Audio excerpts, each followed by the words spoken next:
Welcome to Wonderful Human Wednesday. This week we are featuring the wonderful Elizabeth Evans. Oh my gosh. As I live and breathe. What are your hobbies and passions outside of work? Right now, I'm learning to cook, which is big for me because it's such an adult thing. Now I can supreme a lemon and things like that. What does that even mean? Let me tell you. So you Yes. cut a lemon and then you kind of cut it into like quarters. And then you sort of take a knife and you take the skin of the lemon off and then you peel the membrane.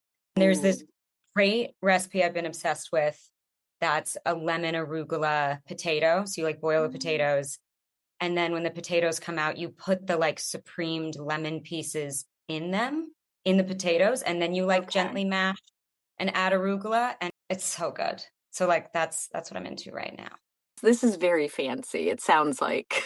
That's the one fancy thing I've got right now. What can you do? I can supreme a lemon. Yeah, you do today. Today I supremed a lemon. I'm impressed. Cooking with Elizabeth.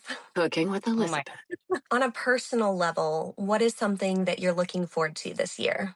Traveling, because I was not able to travel last year from May to December. I was working on a show here in New York. We were shooting upstate, so I could not leave at all. Now, from kind of like right now for the next 5-ish months, I'm trying to like pack a lot in. Just going to new places, I think is the best thing because it just makes me feel like a child in a great, wondrous way.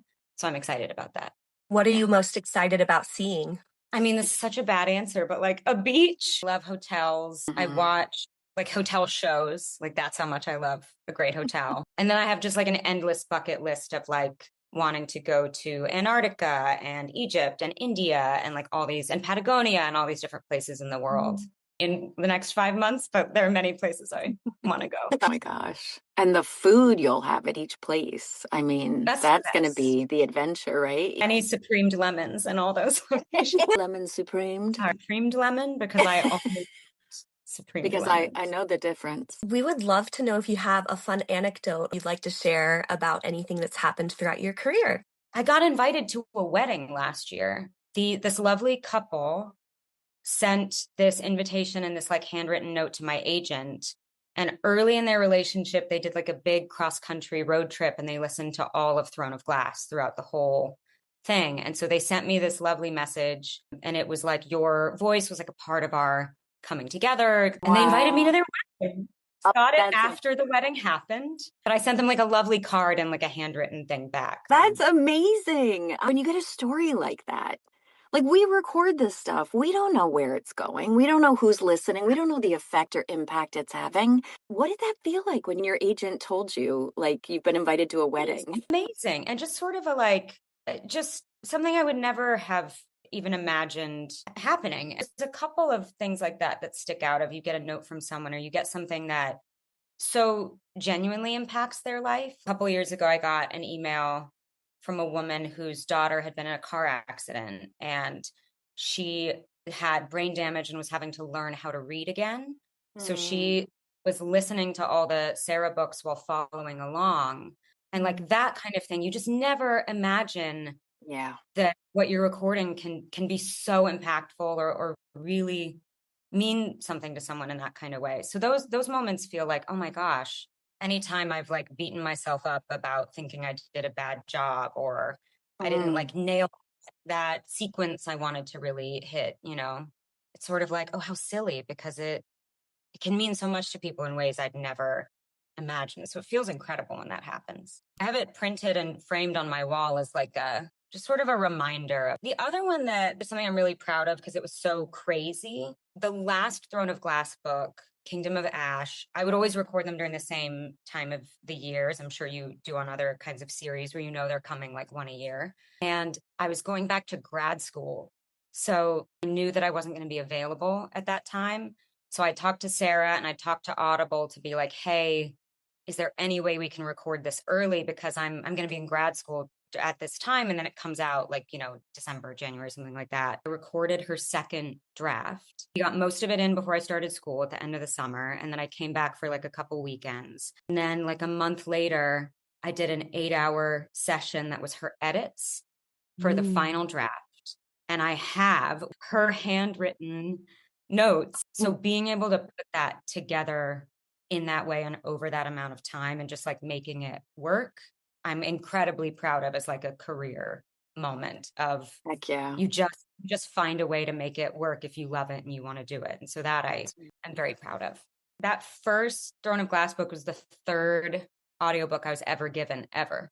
So it's like wonderful, but a little terrorizing to me. What character do you resonate most with in the SJM world? I truly love them all. I've lived with them all for so long that it's just sort of worked out that at different life stages, the main character of each series has sort of come to me. All of the books have kind of found me in these life stages that kind of have aligned in an amazing way. But I'll always feel like, oh, I grew up with Aelin because those books were coming out over a period of like 8 years or maybe more than that. So that I just felt like I grew up with her.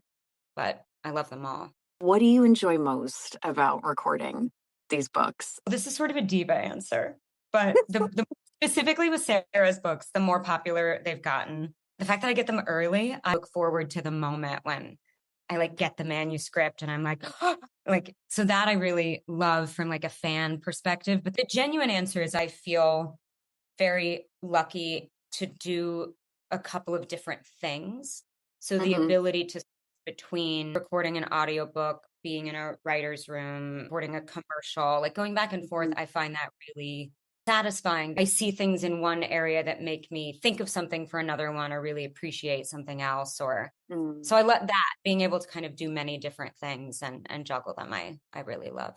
The longer I'm in this career, the more value I find in it, that it just keeps you fresh and grateful and all those things. Do you have any projects in 2026 you'd like to talk about? I do this series that I love so much. It's this vacation mystery series by Catherine Mack. First one is about a murder mystery author who's on the book tour for her murder mystery where a real murder occurs. And she uses her murder mystery author skills to solve the murder mystery. So it's so fun.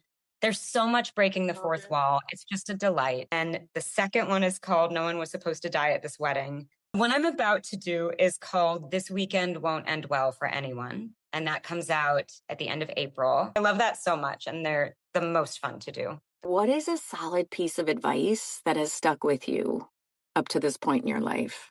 I think it might have been Suzanne Torin, but it sort of applies to everything about find your own voice, truly find your own signature style, whether that's narrating. So you're not just kind of copying what you hear from other people, or with writing, it's like, especially the things I read, you can feel when there's a really singular voice immediately. And just somebody that's like going to the beat of their own drum, or with the way that you dress or that kind of thing. So I think really finding your kind of signature style in all things is like a great piece of advice. I think it's a great goal.